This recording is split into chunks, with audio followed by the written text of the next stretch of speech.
का आगमन हुआ। देवऋषि नारद ने कहा अगर तुम्हें तप करना और उसका फल चाहिए तो तुम काशी चले जाओ। मानधाता काशी गए, काशी में बैठकर तप करने लगे। केवल काशी में बैठकर उन्होंने तप करा तो कैसा करा, केवल एक बालू का शिवलिंग बना लेते थे और बालू का शिवलिंग बनाकर उसकी आराधना करते थे, उसकी पूजन करते थे। पूजन करते, गंगा का जल लाकर बालू के शिवलिंग पर डालते, उनको समर्पित करते, बस वो बालू के शिवलिंग की आराधना करते करते करते करते करते करते थोड़ा सा समय निकला। उनको नहीं मालूम कि एक शिवरात्रि निकल गई, दूसरी शिवरात्रि आई है। हर महीने शिवरात्रि आती है, प्रत्येक महीने शिवरात्रि पहुंचती है, प्रत्येक महीने आती है।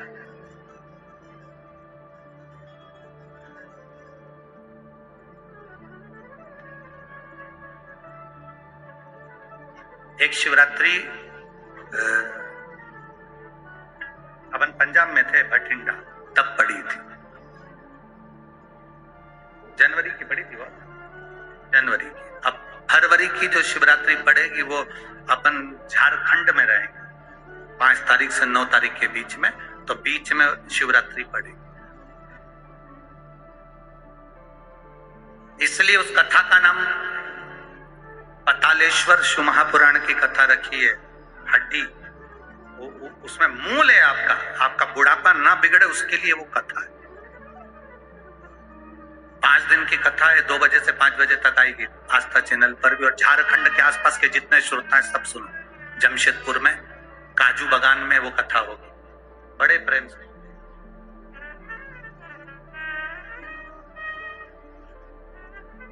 काजू बागान में तुम ये सोचकर मत आना कि काजू तोड़ के खा लेंगे।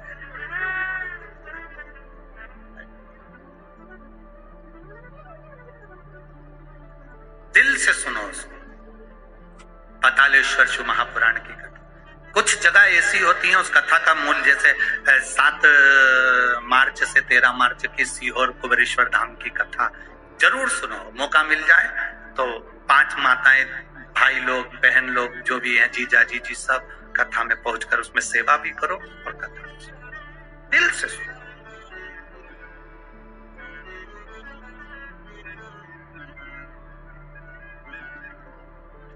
भगवान की भक्ति को धारण करिए। मानधाता ने बालू का शिवलिंग बनाया, पूजन करना प्रारंभ करी, गंगा जी का जल ले जाकर चढ़ा देते। अब कोई तप नहीं, कोई साधना नहीं, कोई नेत्र बंद कर नहीं बैठे, कोई तप साधना में नहीं बैठे, कोई घोर तप करने के लिए नहीं बैठे, केवल शंकर का शिवलिंग बनाया, पूजन करी। साल में एक दिन सावन के महीने में जो शिवरात्रि आती है, हम भी टीवी के माध्यम से, सोशल मीडिया के माध्यम से आप सबके घर में पार्थिव शिवलिंग का निर्माण करवाते हैं। उसका कारण केवल इतना है कि हम पूरी जिंदगी तप नहीं कर पाते, पूरे साल व्रत नहीं कर पाते, साधना नहीं कर पाते, तो कम से कम सावन के महीने की शिवरात्रि पर जब अपने घर में मिट्टी का शिवलिंग बनाकर पूजन करते हैं तो हमें तप और साधना का पूरा फल प्राप्त हो जाता है। करने वाले, विरोध करने वाले करते रहते हैं। शाम को तो व्रत ये वाला उपवास करना ही नहीं था, पूजन कराना ही नहीं थी, इसमें ऐसी पूजन करा दी, उसमें वैसी पूजन करा दी, ये गलत बोल दिया, ये सही बोल दिया, ये ऐसा कर दिया, काली मिर्ची चढ़वा दी तो ये चढ़वा दी। बोलने वाले बोलते रहेंगे, तुम अपना काम करो, पार्थिव शिवलिंग का निर्माण करो, पूजन करो, आराधना करो, विसर्जन। आग लगे बस्ती में, जम के बोलो जरा अपन रहो, क्या किसको रोइए, चादर तान के सो। अपने को मतलब नहीं कुछ भी कि अपन को सोच।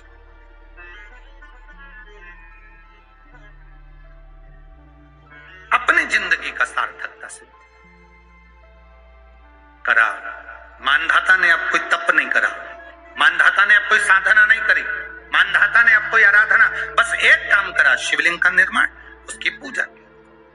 आपसे भी निवेदन करते हैं, समय मिला करें, हफ्ते 2 हफ्ते में गमले के अंदर ऐसी मिट्टी को उठा लो शिवलिंग जैसी और जल चढ़ाकर पूजन करके वहीं विसर्जन कर दो। उसी गमले में, उसी मिट्टी को वहीं विसर्जन।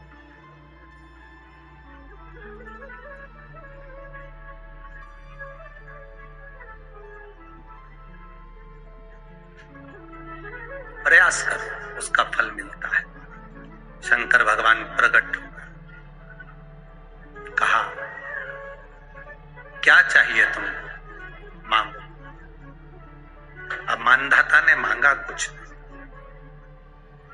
मानधाता ने कहा कि पहले तो मैंने जब तप करा, साधना करी, आराधना करी, तब तो मुझे आपका दर्शन नहीं हुआ, और अब आप मेरे सामने आ गए तो मैं मांगू, ये श्रेष्ठता कहाँ है?